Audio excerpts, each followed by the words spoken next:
ஸ்ரீமதே ராமானுஜாய நமக. திருக்கோளூர் பெண் பிள்ளை ரகசியம் இந்த தொடரிலே நாம் இன்று பார்க்க இருக்கும் வாக்கியம் பூசக் கொடுத்தேனோ கூனியைப் போலே அப்படிங்கிற வாக்கியம். கூனி இந்த கதாபாத்திரம் நம்ம எல்லாருக்கும் ராமாயண கதையில் தெரியும். அதே மாதிரி கிருஷ்ணாவதாரத்திலையும் ஒரு கூனி இருந்தார். ராமாயண கூனிக்கும் கிருஷ்ணாவதார கூனிக்கும் நிறைய வேறுபாடு இருக்குது. ராமாயண கூனி தான் ராமகாதையை முக்கியமான பகுதியில் வழி நடத்தி திருத்தி கொண்டு போகிறவனே சொல்லணும். அவள் தான் கைகேயி மனம் திரிந்து ராமனுடைய பட்டாபிஷேகத்தை தடுத்து நிறுத்தி அவன் 14 ஆண்டுகள் வனவாசம் போவதற்கு காரணமாக இருந்தவள். ஆனால் ராமாவதாரத்தில் ராமனாக வந்த திருமால் எங்கேயுமே தான் திருமாலுடைய அவதாரம்னு காட்டலை. அங்கேயே கூனியை தடுத்து நிறுத்தியிருக்கலாம், கைகேயி சொன்னது நடக்காமல் பண்ணி இருக்கலாம், எங்கே வேணாலும் தன்னுடைய அவதார பெருமை. ஆனால் ஒரு மானுடன் எப்படி வாழணுமோ அப்படி வாழ்ந்து காட்டினான் இந்த ராமாவதாரத்தில். இதை கம்பராமாயணத்திலேருந்து கம்பனை சொல்லணுமானா, மானுடம் வென்றதம்மா அப்படின்னு மனிதனாக இருந்து எப்படி வெல்வது அப்படிங்கிறத காட்டினது தான் ராமாவதாரம். அதே வேளையில் நாம் இப்போ கிருஷ்ணாவதாரத்துக்கு வருவோம். கிருஷ்ணாவதாரத்தில் பிறந்தது முதலே அவன் எல்லா இடத்துலையும் லீலைகளை காட்டக்கூடியவன் தான். பிறந்ததுமே தாய்க்கும் தந்தைக்கும் விஸ்வரூப தரிசனம் கொடுத்து நான் யாருன்னு சங்கு சக்கர கதாயுதங்களோட தன்னுடைய 5 ஆயுதங்களோடும் பஞ்ச ஆயுதங்களோடு காட்சி அளித்தவன். மாயையினால் சிறைக்கதவை திறக்க செய்தவன்.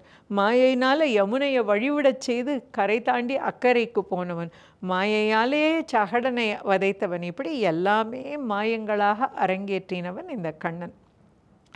அங்கு கண்ணனுக்கு துணையாக இருந்தவன் பலராமன். இது நம்ம எல்லாருக்குமே தெரிஞ்சது தான். தேவகிக்கு 6 கர்ப்பம், 6 கர்ப்பத்தில் பிறந்த குழந்தைகளையும் கம்சன் கொன்று விடுகிறான்.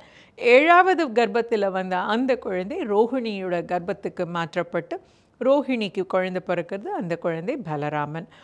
8வது குழந்தையாக கண்ணன் அவதரிக்கிறான். அதே நேரத்தில் அங்கே நந்தகோபருடைய மனைவி யசோதைக்கும் மாயாதேவி குழந்தையாக பிறக்கிறார். 2 குழந்தையும் இடம் மாறுறது. இங்கே கண்ணனும் பலராமனும் வளர்ந்து வருகிறார்கள்.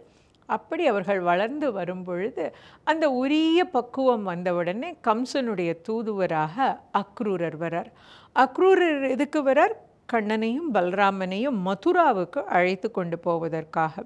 மதுராவுக்கு அழைத்து கொண்டு போனதும் ஒன்றும் நல்ல எண்ணத்தில் இல்லை. நமக்கு தெரியும், கம்சன் அங்கே மிகப்பெரிய ஒரு மல்யுத்த களத்தை தயார் பண்ணி வச்சுருந்தான். அவனிடம் இருந்த கை தேர்ந்த மல்யுத்த வீரர்களை வச்சு கண்ணனையும் பலராமனையும் அங்கே கொன்றுவிட வேண்டும் அப்படிங்கிறது தான் திட்டம். இதுக்கு வேறு யார் போனாலும் சரியாக இருக்காது. அக்ரூரர் மாதிரி ஒருத்தர் போனாதான் சரியாக இருக்கும். அந்த அப்பாவி போனாதான் நந்தகோபர் நம்பி குழந்தைய அனுப்புவார் அப்படிங்கிற எண்ணத்தில் அக்ரூரரை அனுப்புகிறார். அப்படி அங்கே போய் அக்ரூரர் அழைத்து கொண்டு வரார். இதுவுமே பாகவத புராணத்தில் கேட்குறப்ப ரொம்ப ஒரு அருமையான இது. கண்ணனும் பலராமனும் அக்ரூரரோடு வரார். கண்ணனோட அழகை பார்த்து மெய்மறந்து போகிறார் அக்ரூரர். அப்படி அவர்கள் நந்தவனத்திலிருந்து அயற்பாடியிலிருந்து மதுராக்கு தேரில் வந்துட்டே இருக்கும் பொழுது யமுனை ஆற்று வந்தவுடனே கண்ணனும் பலராமனும் அதில் குளிக்கணும்னு ஆசைப்படுறா. 2 பேரும் போய் குளிச்சுட்டு வரா. குளிச்சுட்டு வந்த உடனே அக்ரூரர் போய் குளிக்க போகிறார். அவர் இந்த 2 குழந்தைகளையும் தேர் தட்டில் உட்கார சொல்லியிருக்கார். அவர் குளிக்கும்போது பார்க்குறார், தேர் தட்டில் அந்த 2 குழந்தையும் காணும்.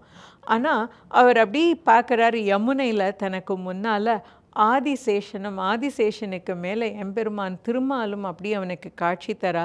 அந்த ஆதிசேஷனாக பலராமனும் எம்பெருமானாக கண்ணனும் அவருக்கு காட்சி தர அந்த இடத்துல ஒரு பெரிய விஸ்வரூப தரிசனம் வர அக்ரூரர் அந்த இடத்துலையே வணங்குறார். அவருக்கு நாம் யாரை அழைச்சின்னு போகிறோம் அப்படிங்கிறது அவருக்கு அந்த இடத்துல ரொம்ப அழகாக புலனாகிறது. அவர் மீண்டும் தேரில் ஏறி அழைச்சின்னு போகிறார். கம்சனுடைய ஆளாக போய் மீண்டு வரும்பொழுது கண்ணனுடைய பக்தனாக அக்ரூரர் திரும்பி வரார்.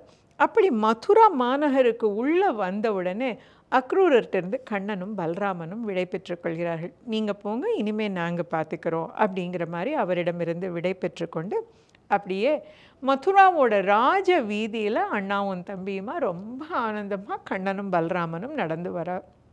இப்படி ஒவ்வொரு இடமாக பார்த்துட்டே வரும்பொழுது அங்கே அவர்கள் கூப்ஜா அப்படிங்கிற ஒரு பெண்ணை சந்திக்கிறார். இந்த கூப்ஜா யார் அப்படின்னா வாசனை திரவியங்கள்லாம் பண்ணி விற்கக்கூடிய ஒரு பெண்ணு. இவ தான் வந்து அரண்மனைக்கு வாசனை திரவியங்களை கொடுக்கக்கூடியவள்.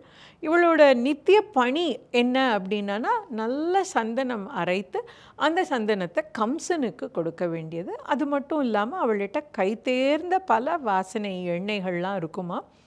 இதை வெளியூர்லேருந்து வரக்கூடியவர்கள்லாம் இவளிடமிருந்து தான் வாங்கிட்டு போவாங்க. இவகிட்ட அவ்வளோ ஒரு ரொம்ப வசதியான வாசனை திரவியங்கள்லாம் இருந்து வந்துட்டுருக்கு. ஆனால் இவ இப்போ தயார் பண்ணி வச்சுருக்கிறது எல்லாமே கம்சனுக்கு. ஏன்னா எல்லாருக்குமே தெரியும் இங்கே ஒரு பெரிய திருவிழா நடக்க போகிறது, அங்கே வந்து ஒரு பல பந்தயங்கள்லாம் நடக்க போகிறதுன்னு. அதனால் இதுக்கு இந்த சிறப்பு விழாவுக்காக கம்சனுக்காக அவள் சந்தனம் மற்றும் வாசனை திரவியங்கள் எண்ணெய்கள்லாம் தயார் பண்ணி வச்சுருக்கா. வீதி வழியாக வந்த கண்ணனும் பலராமனும் அப்படியே அங்கே வருகிறார்கள். இந்த வாசனை மூக்க தொலைக்கிறது. இவ இது எல்லாத்தையும் எடுத்துட்டு அரண்மனையில் போய் கம்சனுக்கு கொடுக்கறதுக்காக தயாராகின்றிருக்கா. இந்த கூப்ஜா அப்படிங்கிறவளுக்கு ஒரு கூன் முதுகினை உடையவள், ஒரு இளம்பெண், ரொம்ப அழகான ஒரு இளம்பெண்.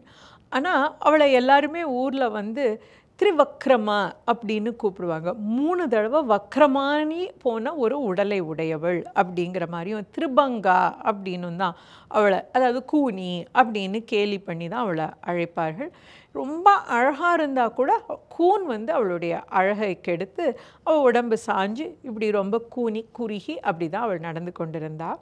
அவளுடைய முகத்தை பார்த்த கண்ணன் வந்து, ஏ அழகிய பொண்ணே, ரொம்ப அழகாக இருக்கியே, ஏ சுந்தரி அப்படின்னு அவளை கூப்பிடுறான். இப்படி அவன் கூப்பிட்டதும் கண்ணனை திரும்பி பார்க்குறா. நீலமேக ஷியாமளன் குறுன்னு அந்த தாமரை கண்கள் பவள செவ்வாய் இதை பார்த்ததும் கூப்ஜாவுக்கும் கண்ணனை ரொம்ப பிடிச்சி போகிறது. இவ்வளோ வசீகரமான முகம், நம்மளை எல்லாரும் திருவக்கிரமா அப்படின்னு கேலி பண்ணி கூப்பிடட்டில் அழகின்னு ஒருத்தர் கூப்பிட்றாளேன்னு அவளுக்கே ஆச்சரியமாக இருக்குது. அவள் கண்ணன்கிட்டேயே சொல்கிறா, என்னப்பா உனக்கு என்னை பார்த்தா இப்படி தோன்றதா? இந்த பாலகனே, எல்லாரும் என்னை திருவக்கிரமானு கூப்பிடுவா, நீ ஒருத்தி தான் என்னை பார்த்து, நீ ஒருத்தன் தான் என்னை பார்த்து அழகின்னு சொல்லற அப்படிங்கிறான். கண்ணன் சொல்கிறான், நீ அழகிதானே, எவ்வளோ அழகாக இருக்க அப்படின்னு சொல்லிட்டு அவகிட்ட, நீ என்ன வச்சுட்டுருக்க, உன் வாசனை பொருள்லாம் ரொம்ப நன்னா இருக்குது, எனக்கும் எங்கள் அண்ணாவுக்கும் இந்த வாசனை பொருட்கள்லாம் தருவியா நாங்கள் மேலே பூசிக்கிறதுக்குன்னு. கண்ணனோட அழகில் மயங்கி போனவ எந்த சந்தனத்தை கம்சனுக்காக எடுத்துட்டு போகிறதுக்குன்னு வச்சுருந்தாலும் அதை கண்ணனுக்கு பூசை கொடுக்குறா. இதில் முக்கியமான விஷயம், கம்சன் அப்படிங்கிறவன் கொடுங்கோலன். அவனுக்கு குறிப்பிட்ட நேரத்துக்கு கொடுக்க வேண்டிய பொருளை கொடுக்கலன்னா என்ன ஆகுங்கிறது கூப்ஜாவுக்கு நன்னாவே தெரியும். அவளுக்கு இன்றைய பணி இந்த வாசனை திரவியங்களை அவன் எடுத்துன்னு போய் அங்கே கொடுக்கணும்னு. அப்படிப்பட்ட சூழலில், அப்படிப்பட்ட நேரத்தில் கண்ணனை பார்த்ததும் கண்ணனுடைய அழகில் மயங்கி போய் கம்சனுக்கு கொடுக்க வேண்டியிருக்கும், இதை கொடுக்கலன்னா தன் உயிருக்கே ஆபத்து வரும்னு தெரிஞ்சும் கண்ணன் பூசுவதற்காக அதை கொடுக்குறா. கண்ணனும் பலராமனும் அந்த சந்தனத்தையும் வாசனை திரவியத்தையும் வாங்கி மேலே சாத்திக்கிறார்கள். ரொம்ப வாசனையாக இருக்குது, மகிழ்ந்து போகிறான். கூப்ஜான்னு கண்ணன் மீண்டும் அழைக்கிறான் அவளை.